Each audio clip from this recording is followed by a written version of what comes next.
how fast you want me to play them? What's the velocity? Oh, I don't know. You know, whatever. I know Sam, the three camps man, 75 in one version, 108 in the other. Okay, and Strube marks his version as Moderado, which could be construed to be 108 counts to the minute. Okay. Well, Levy's got it 120. Yeah, but it's played as a continuous roll. Yeah. The bastardized version. Excuse me.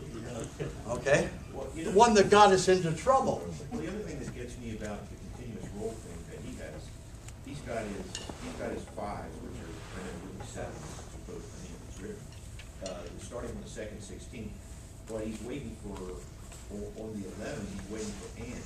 It sort of doesn't make it continuous. Absolutely. But you've got to go backwards now. You've got to take that 13 stroke roll, the last beat in that bar. You're going to take the 13 and you've got to decompress it. You've got to turn it into a quintuplet.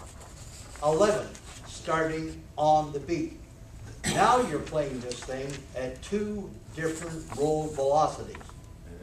Okay? That's what happens when you start playing games with it. You're into two different roll velocities, and I bet that many drummers who play it don't even realize they're playing two different speeds. I got hit with it yesterday, right here, right in that room over there. Some wonderful drummers that I know were on practice pads, and what were they playing? Old Dan Tucker. Every roll that you played in Old Dan Tucker is an irregular roll. That doesn't surprise me. It is.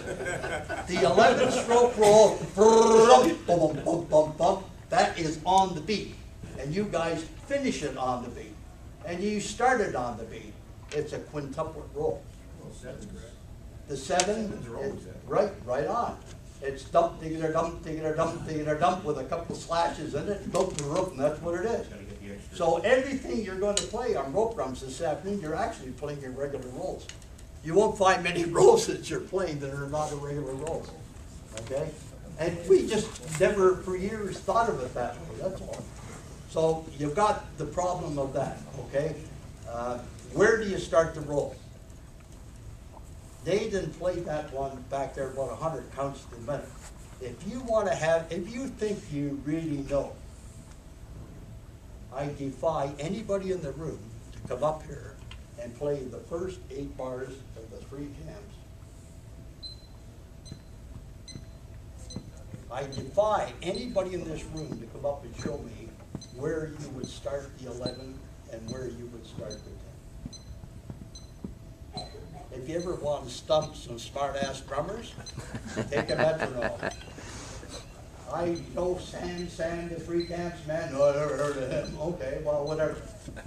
Okay, now, if you crank that up, then let's go up to 108, which Sam says we can also do. 108.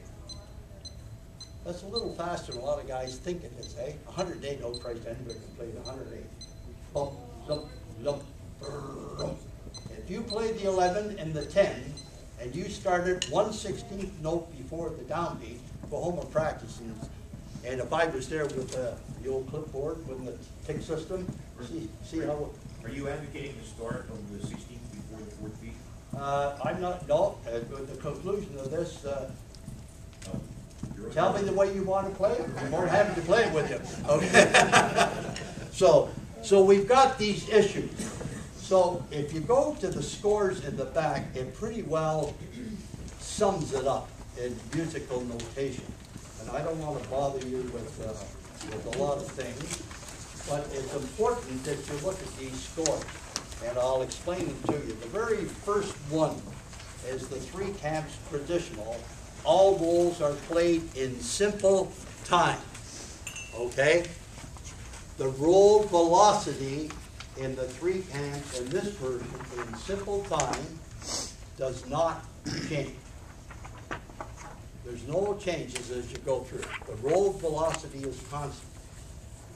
I put it into common time. I don't believe in 4/4.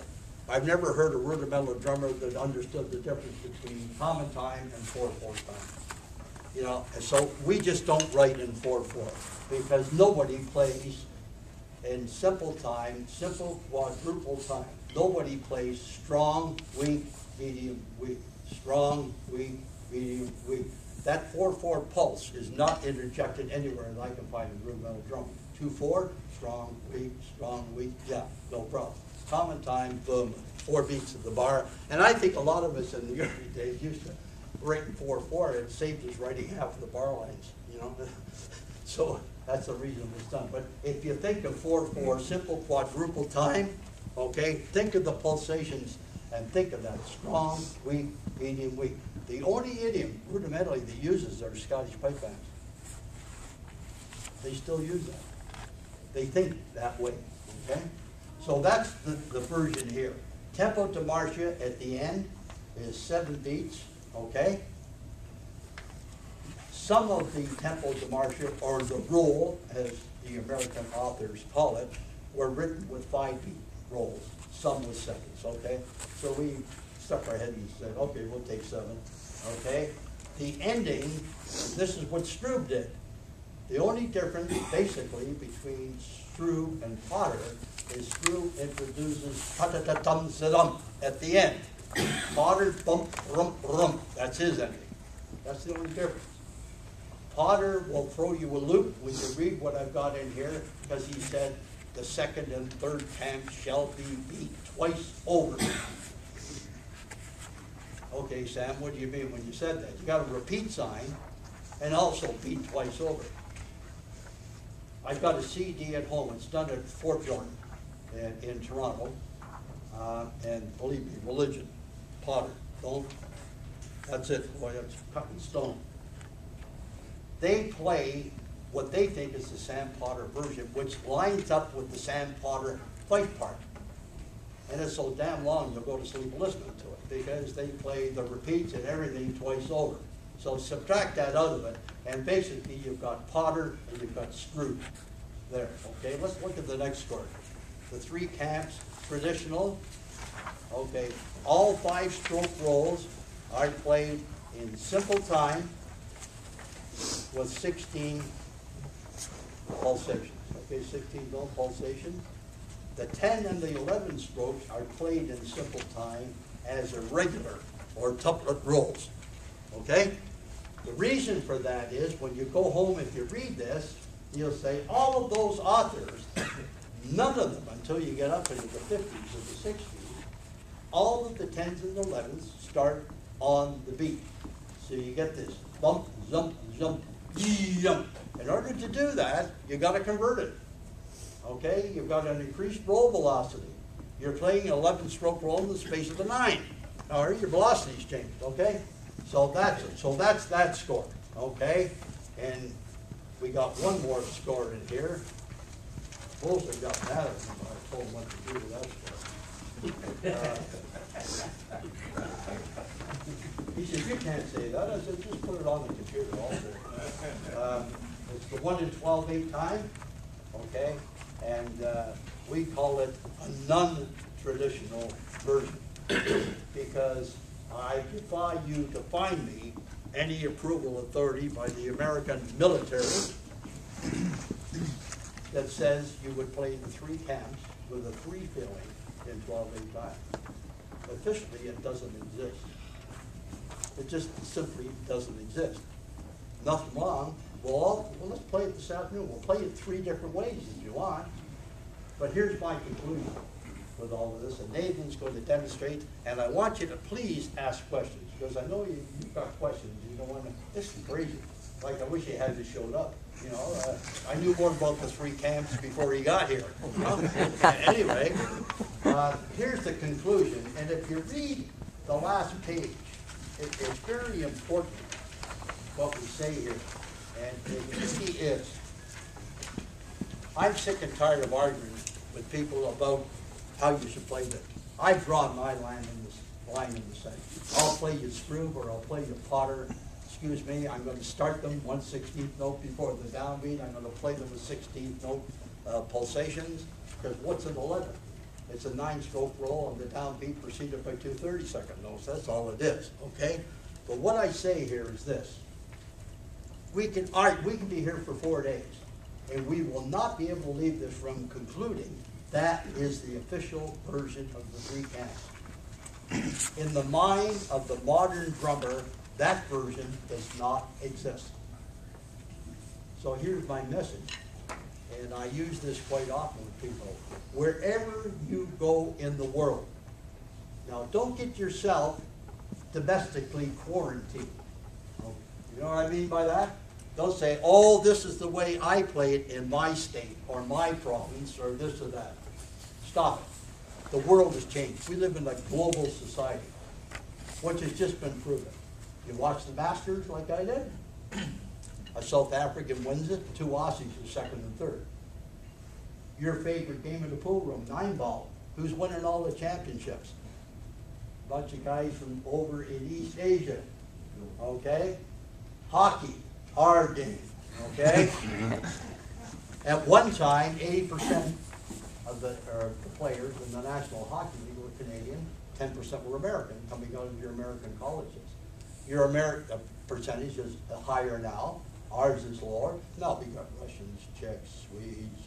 You know, you can't even pronounce some of the names. You know, it's so the world's changing. How many of you guys got money invested? Remember the old days? You bought AT&T, Procter & Gamble, General Motors, you know, and everything else. You guys got any money invested in other parts of the world now? I do. Okay, 30% of my investment portfolio was offshore. Okay, the world is changing. The one thing we've got to learn as rudimentalists is we have to notate. If you want to get young American drummers involved and learning this wonderful beating, this drum beating, it's a beautiful thing. And you can treat it as an exercise. I'll give you one example. You've got to notate. I use an expression with Nathan, he loves it. I said, I don't care what you say, Nathan.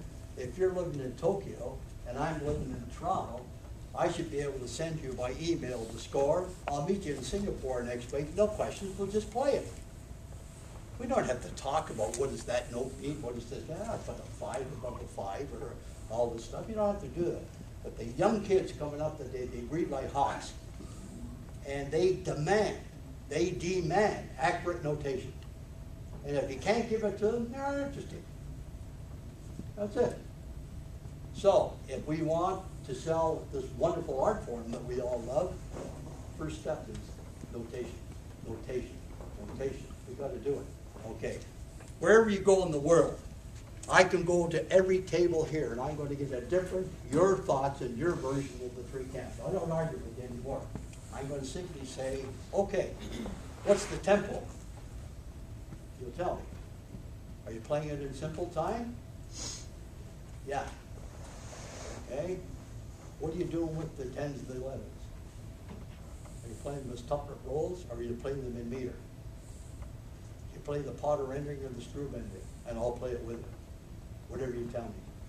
Now, you guys got that 3 feeling? Yeah, that's 12/8. I'll play that with you too. Okay? So, wherever you go, and you got that, you've got to go home, kill them with kindness. Wonderful. Isn't that a wonderful version you got here in this place or whatever? Go home with a smile on your face. It's a wonderful learning experience you just